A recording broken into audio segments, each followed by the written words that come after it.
વડોદરામાં સ્વામીશ્રીનું દિવ્ય સત્સંગ લાભ. તારીખ 5 ફેબ્રુઆરી 2005 તારીખ 22 ફેબ્રુઆરી 2005 સુધી વડોદરામાં અટલાદરા ખાતે બિરાજીને પ્રમુખ સ્વામી મહારાજે દિવ્ય સત્સંગ લાભ આપ્યો હતો. સ્વામીશ્રીના આ નિવાસ દરમિયાન સંસ્થા દ્વારા સ્થાપિત બીએપીએસ સ્વામિનારાયણ વિદ્યા મંદિરના ઉદ્ઘાટનથી લઈને વસંત પંચમી મહોત્સવ સુધીના અનેકવિધ કાર્યક્રમોમાં હજારો હરિભક્તોની મેદનીએ સ્વામીશ્રીના દિવ્ય સાનિધ્યને માણ્યું હતું. તારીખ 6 ફેબ્રુઆરી 2005ના રોજ સંસ્થા દ્વારા સ્થાપિત અદ્યતન બીએપીએસ સ્વામિનારાયણ વિદ્યા મંદિરનું સ્વામીશ્રીના કર કમળો દ્વારા મંગલ ઉદ્ઘાટન થયું હતું. આજે સંધ્યા સત્સંગ સભામાં સ્કૂલના ઉદ્ઘાટન નિમિત્તે બાળ દિનનું આયોજન કરવામાં આવ્યું હતું. બાળકોએ કીર્તન, પ્રવચન, શાસ્ત્રીય ગાન વગેરે કાર્યક્રમો રજૂ કર્યા બાદ પરમાનંદ સ્વામી તથા પ્રકાશભાઈ યોજા લિખિત ને હાસ્ય પટેલને ભાનુપ્રસાદ ઉપાધ્યાય દિગ્દર્શિત સંવાદ અનમોલ ભેટ પ્રસ્તુત થયો. પ્રવર્તમાન શિક્ષણ પદ્ધતિના દૂષણોની સામે સ્વામીશ્રી આપેલી સંસ્કાર સજ્જ, સુવિધા સંપન્ન અને શિક્ષણની શાન સમી શાળાઓથી થતા લાભને કેન્દ્રમાં રાખીને રચાયેલા આ સંવાદની રજૂઆત બાળકોએ કરી હતી. અટલાદરા ખાતેના સંસ્થાના છાત્રાલયમાં રહીને અભ્યાસ કરતા 6 વિદ્યાર્થીઓએ 84 કલાકના ઉપવાસ કર્યા હતા. તારીખ 7 ફેબ્રુઆરી 2005ના રોજ સ્વામીએ બપોરે તેમને આશીર્વાદ આપી પ્રસન્નતા દર્શાવી હતી.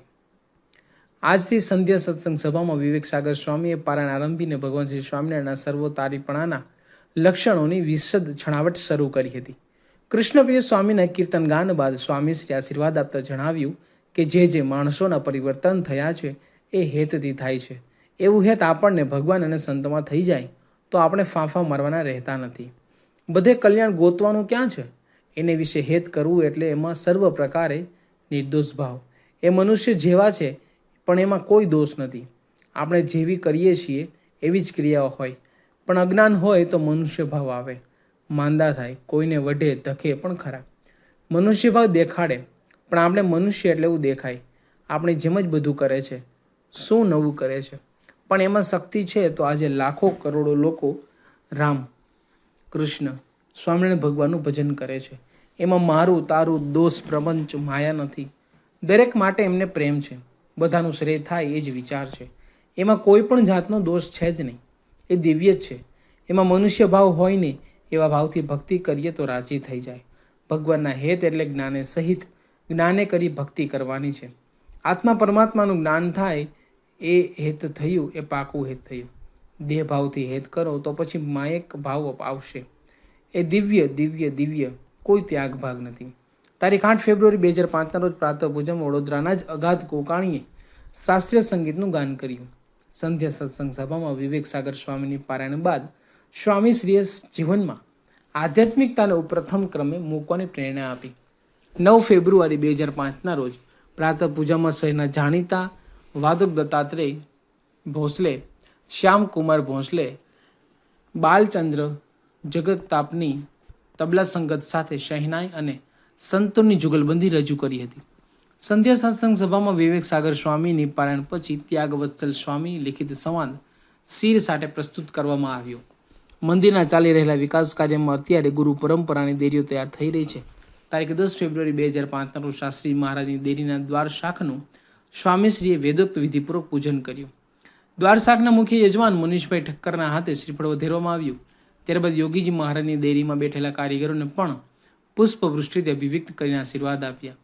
પ્રાતઃ પૂજા બાદ અમદાવાદના હીરાવાડી વિસ્તારના સંસ્કારધામ મંદિરની મૂર્તિઓનું પુનઃ પ્રતિષ્ઠા આરતી કરીને સ્વામીશ્રીએ યજમાન હરિભક્તોને આશીર્વાદ આપ્યા. પ્રાતઃ પૂજા બાદ દ્વારશાખ પૂજા નિમિત્તે યોજાયેલી સભામાં વિવેક સાગર સ્વામીએ પ્રાસંગિક લાભ આપ્યો. ત્યારબાદ કારેલીબાગ મહિલા મંડળ તથા વાઘોડિયા મહિલા મંડળે બનાવેલો હાર અશોકભાઈ પટેલ તથા ત્યાગવલ્લભ સ્વામીએ સ્વામીશ્રીને અર્પણ કર્યો. અંતે સૌએ આશીર્વચનમાં સ્વામીશ્રીએ સૌની સેવાને બિરદાવી. સભા બાદ સ્વામીશ્રી અટલાદરા ગામમાં બ્રહ્મ સ્વરૂપ શાસ્ત્રીજી મહારાજના સનિષ્ઠ ભક્તરાજ મથુરભાઈના જૂના મકાન આગળ પધાર્યા. શાસ્ત્રીજી મહારાજ તેમના આ મકાનમાં વારંવાર પધરામણી કરતા. દાયકાઓ પછી પણ એ મકાન અત્યારે પણ એ જ હાલતમાં ઊભું છે. સ્વામીશ્રીને જૂની સ્મૃતિઓને વાગોળતા અત્યંત ઉમળકાથી ઉબડખાબડ જમીન હોવા છતાં ઠેઠ ઘર સુધી ગયા અને જાડીએ એ 2 હાથ મૂકીને અંદર નિરખતા હોય એ રીતે સ્વામીશ્રી બોલવા લાગ્યા. શાસ્ત્રીજી મહારાજ જ્યારે જ્યારે અટલાદરા આવે ત્યારે અહીં પધરામણી કરતા નહીં, સુખ આપતા. યોગીજી મહારાજ પણ આવતા અને અમે પણ ઘણી વખત આવ્યા છીએ. સંધ્યા સત્સંગ સભામાં વિવેક સાગર સ્વામીએ શ્રી હરિના અસાધારણ લક્ષણોનું નિરૂપણ કર્યા બાદ કૃષ્ણપ્રિય સ્વામીએ કીર્તન ગાન કર્યું. પ્રવક્તાએ વડોદરા શહેરની મહિલાઓએ કરેલા કેટલાક વિશેષ વ્રતોની જાહેરાત કરી. 14 બહેનોએ 85 કલાકના નિર્જળ ઉપવાસ, 246 બહેનોએ 85 કલાક લીંબુ પાણીના ઉપર રહીને સજળ ઉપવાસ, 343 બહેનોએ રોજ 85 માળા, 311 બહેનોએ 85 જનમંગલ નામાવલીના પાઠ, 85 બહેનોએ વાડીથી અટલાદરા સુધી પદયાત્રા, વાડી તથા સરદારનગરના 85 બહેનોએ એક સાથે નિર્જળ ઉપવાસ કરીને સ્વામીશ્રીના સ્વાસ્થ્ય માટે શ્રી હરિના ચરણે ભક્તિ અર્ધ્ય અર્પણ કર્યું હતું. આશીર્વાદ આપતા સ્વામીશ્રી જણાવ્યું કે ભગવાનના ભજનમાં સુખ છે તેવું 14 લોકના બ્રહ્માંડમાં પણ નથી. અત્યારે લોકોને અહીં કરતા અમેરિકાનું સુખ સારું મનાય છે, તો ગમે એમ કરી ધમપછાડા કરી ભલે 25 લાખ ખર્ચવા પડે અને ઇલીગલી ત્યાં જઈ શું થશે એ ખબર નહીં, પણ ઝંપલાવે છે કે જે થવાનું હોય થાય, જવું છે ને જવું છે. ત્યાં ગયા પછી કાઢી મૂકે છે. નોકરી ધંધા ન હોય તો ઘરનું ગોપીચંદન જાય, જાણે છે છતાં 25 લાખ ઘરના કાઢીને જાય, પણ 25 લાખ રૂપિયા બેંકમાં વ્યાજે મૂકે તો સુખેથી ઘર સંસાર ચાલે. માણસને સુખ મનાયું એટલે એના માટે દોડાદોડ કરે છે, પણ એ ઝાંઝવાના પાણી છે. ક્યારે શાંતિ થશે? 14 લોકના બ્રહ્માંડ કરતાં ભગવાનના દર્શન, કથા, વાર્તા, ભજનનું સુખ અધિક છે.